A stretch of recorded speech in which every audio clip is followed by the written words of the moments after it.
یہ واجب ہے.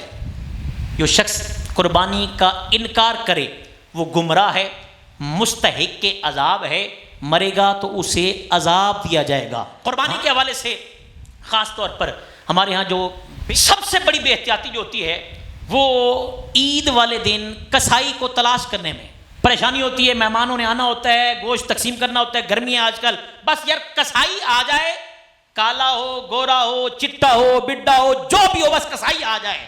اہم ترین مسئلہ یاد رکھیں، ایسا کسائی جس کا اسلام سے تعلق نہیں ہے، وہ مسلمان نہیں ہے، وہ سنی نہیں ہے، اس کا ذبیحہ حرام ہے، کھانا بھی حرام ہے، کروانا بھی حرام ہے، اور اس کی قربانی بھی نہیں ہوئی ہے، الٹا گناہگار بھی ہوا ہے. میرے بھائیوں، کسائی کو تلاش کرتے ہوئے اس سے کم از کم پوچھا کریں بے عقیدہ کیا ہے تیرا، نظریہ کیا ہے تیرا، صحابہ کے متعلق کوئی غلط نظریہ تو نہیں رکھتا. اب آپ سوچیں گے کسائی کو کیا پتا، اس کے علم میں نہ پتہ ہوتا ہے، سب اس دور میں کیا چھپا ہے. بس اس سے پوچھ لیں بھی آپ کا عقیدہ حضرت ابو بکر کے متعلق کیا ہے، حضرت عمر عثمان پاک کے متعلق کیا ہے، مولا علی مشکل کشا کے متعلق کیا ہے، حضرت سیدنا امیر معاویہ کے متعلق کیا عقیدہ رکھتے ہو. اگر تو کہے میں ان سے پیار کرتا ہوں، صحابی ہیں، تو سبحان اللہ. اہل بیت کے متعلق پوچھیں کہ جن کے متعلق جو ہے میرے آقا نے فرمایا جو ان سے پیار کرے گا اللہ اسے جنت عطا فرما دے گا. یہ عقائد بنیادی اللہ تعالیٰ کی توحید کے متعلق یہ عقائد لازم. یہ نہ ہو کہ جناب عیسائی جناب آئے اور آپ کا جانور ذبح کر جائے، لاکھوں روپے کا جانور بھی ضائع ہو جائے، قربانی بھی نہ ہو، گناہگار بھی اب کرے ہوں. اسی طریقے سے ایک خاص طور پر آج کل ہمارے یہاں نا ٹرینڈ ہے، جناب آج اس وقت قربانی کیا کر رہے ہیں، یہ نہ پوچھا کریں قربانی کیا کر رہے ہیں جی، سوال کریں گے بلا وجہ، بھی کریں نہ کریں تمہیں کیا لگے. 3 چیزیں اس میں جو میرے ذہن میں ہیں. نمبر 1، اگر وہ قربانی کر رہا ہوا جسے پوچھا جا رہا ہے وہ بتائے گا تو اس کے دل میں آپ کی وجہ سے ریاکاری کا عنصر نہ ہو، گناہگار ہو جائے گا. کیونکہ ریاکاری کے متعلق کہا گیا ہے کہ یہ شرک اصغر ہے، شرک ہے. اور میرے آقا نے ارشاد فرمایا میری امت سے مجھے ایک ہی ڈر ہے کہ کہیں یہ ریاکاری کے اندر نہ ڈوب جائیں. ہمیں ایک تو یہ ریاکاری نہ آ جائے. دوسرا، اگر وہ جانور نہ کر رہا ہوا جھوٹ بول دے یہ میں کر رہا ہوں، وہ جھوٹ بولے گا، اسے جھوٹ بولنے کا گناہ ملے گا اور گناہ کا وجہ ہم بنیں گے. اور نمبر 3، اگر وہ حصہ ڈالنا چاہتا ہے، وہ کوئی اور کام کرنا چاہتا ہے، نہیں کرنا چاہتا، اس کے حالات کیا ہیں، تو اس لیے ایسی مہربانی فرما کر ایسا سوال کیا ہی نہ کریں. کر رہا ہے تو زبان اللہ، نہیں کر رہا ہے تو زبان اللہ. یہ سوال کر کے اس کی عزت کو چھالے مت، اس کی دل آزاری مت کریں. ایک بہت اہم ترین مسئلہ، سوالات آپ کریں گے لیکن جو میرے ذہن میں تھے، اہم ترین مسئلہ جو لوگوں علماء نے بیان نہیں کرتے اور آپ سنتے نہیں ہیں، آپ کے پاس ٹائم ہی نہیں ہوتا. آپ اینڈ ٹائم جب مؤذن صاحب جمعے کی دوسری اذان پڑھیں گے آپ تب تشریف لائیں گے، امام صاحب بیان کر چکے ہوتے ہیں، آپ کے پاس ٹائم نہیں ہوتا، آپ آتے ہیں اینڈ ٹائم میں خطبہ پڑھ کے فوراً بھاگنے کی کرتے ہیں، نہ ٹائم آپ کے پاس ہے نہ امام صاحب کے پاس. ہمارے یہاں نا شوقیہ طور پر ایک کام کیا جاتا ہے کہ جی قربانی ہے میری بالفرض، مجھے ذبح کرنا نہیں آتا، شوق ہے جی میں نے بھی ہاتھ رکھنا ہے، جی چھری کسائی پھیر رہا ہے جی میں نے بھی ہاتھ رکھنا ہے. عورت آ جاتی ہے، اب یہ دیکھیں کسائی کے ہاتھ پر عورت کا ہاتھ نہ محرم، وہ گناہ الگ، چھونے کا گناہ الگ، اور یہ عمل بالکل غلط ہے. اب وہ ہاتھ رکھ کے عورت جو کر رہی ہے ایسا بالکل نہیں کرنا چاہیے. اور اگر مرد نے بھی ہاتھ رکھنا ہے اس کے لیے بھی مسئلہ بہت اہم ہے. اگر کسائی صاحب چھری پھیر رہے ہیں، تکبیر وہ پڑھ رہے ہیں، آپ کہتے ہیں میں نے برکت کے لیے ہاتھ رکھنا ہے، آپ نے رکھا، کسائی نے تکبیر پڑھی اور آپ نے تکبیر نہ پڑھی، جانور حرام ہو جائے گا. حضرات بہت باریک مسائل ہیں، اس لیے حکم ہے کسائی بھی تکبیر پڑھے اور آپ بھی تکبیر پڑھیں. اور تکبیر سے مراد تکبیر ہے اللہ اکبر، اللہ اکبر، بسم اللہ اللہ اکبر ہے. کچھ لوگ نا علم ہونے کی وجہ سے لا الہ الا اللہ محمد رسول اللہ، یہ تکبیر نہیں ہے. لا الہ الا اللہ محمد رسول اللہ پڑھنے سے جانور حرام ہو جائے گا، کیونکہ اس پر غیر اللہ کا نام لیا گیا ہے.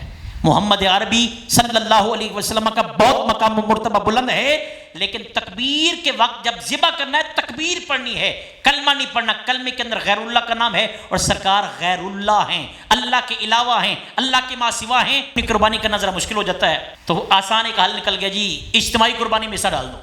بہت گمبھیر اور باریک مسئلہ ہے. اجتماعی قربانی کے گائے، ویڑا، کٹا یہاں پر بھی ایک مسئلہ اور نکلا تھا، کٹے کی قربانی نہیں ہے، بھینس کی قربانی نہیں ہے. یاد رکھیں بھینس اور کٹا گائے کی قسم میں سے قسم ہے، اس کی قربانی جائز ہے، ہمارے نزدیک جائز ہے. اہل حدیث نہیں کرتے، نہ کریں، ہمیں کیا لگے.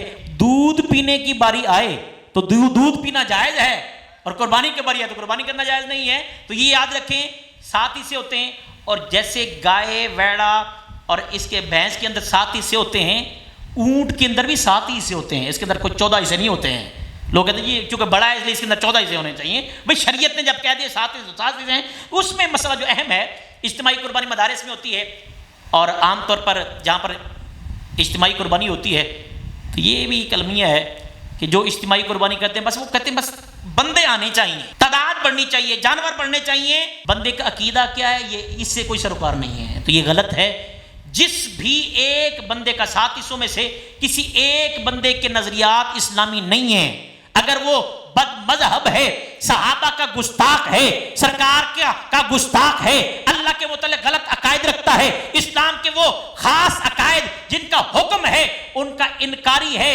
6 بندے ٹھیک تھے، ایک بندے کا عقیدہ غلط ہے تو نہ اس کی ہوگی نہ 6 کی ہوگی، سب کی ضائع ہو جائے گی. اسی طرح کوئی شخص کہتا ہے یار گھر میں بکری کی قربانی کر رہا ہوں، تو ایسے کرتے ہیں کہ ایک حصہ نا اجتماعی قربانی میں ڈال دیتے ہیں، وہ جو گوشت ملے گا نا وہ ہم تقسیم کر دیں گے.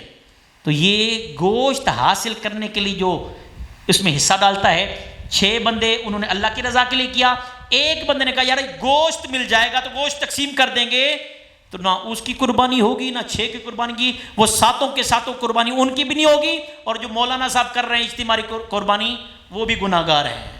تو اس لیے وہ علماء بھی احتیاط فرمائیں، کیونکہ صاحب میں سیدھی سی بات ہے، ہر بندے سے ہم پوچھ نہیں سکتے بھائی جان بھی تمہارا عقیدہ کیا ہے، اب لسٹ لے کر بیٹھے ہیں جی، ہاں جی عقیدہ نمبر 1 توحید، عقیدہ نمبر 2 رسالت، ابو بکر عمر عثمان علی صحابہ اہل بیت ولی قرآن.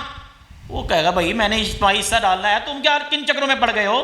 تو اس لیے اجتماعی قربانی اچھی تو ہے لیکن بہت باریک مسائل ہیں. آپ اجتماعی قربانی اس میں ڈالنا چاہتے ہیں تو اہل سنت و جماعت کے مدارس اور وہ مدارس جو عقائد و نظریات کے پابند ہیں، یہ نہیں بس حصے زیادہ آ جائیں ان کو کھال بچنی ہوتی ہے، ان کو پیسے بچنے ہوتے ہیں، انہیں کیا لگے کوئی وہابی آ جائے شیعہ آ جائے، سانوں کی لگے. کہ فوت شدہ کے لیے قربانی کرنا جائز ہے کہ نہیں ہے، جو فوت ہو گئے. پہلی بات تو یاد رکھیں، پہلے آپ نے اپنے نام کی قربانی کرنی ہے اگر آپ صاحب استطاعت ہیں تو.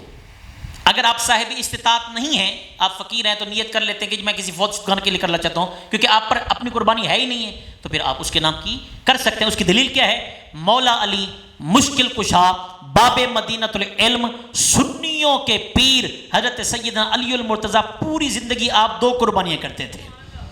کسی نے پوچھا حضرت 2 کیوں؟ کہا ایک اپنے لیے کرتا ہوں اور ایک اپنے نبی کے لیے کرتا ہوں. اور یہ تو ہے نا حضرت علی کا عمل. اب اس سے بڑی دلیل، خود سرکار 3 قربانیاں کرتے، ایک اپنے لیے، ایک اپنے گھر والوں کے لیے اور ایک ساری امت کے لیے کیا کرتے تھے.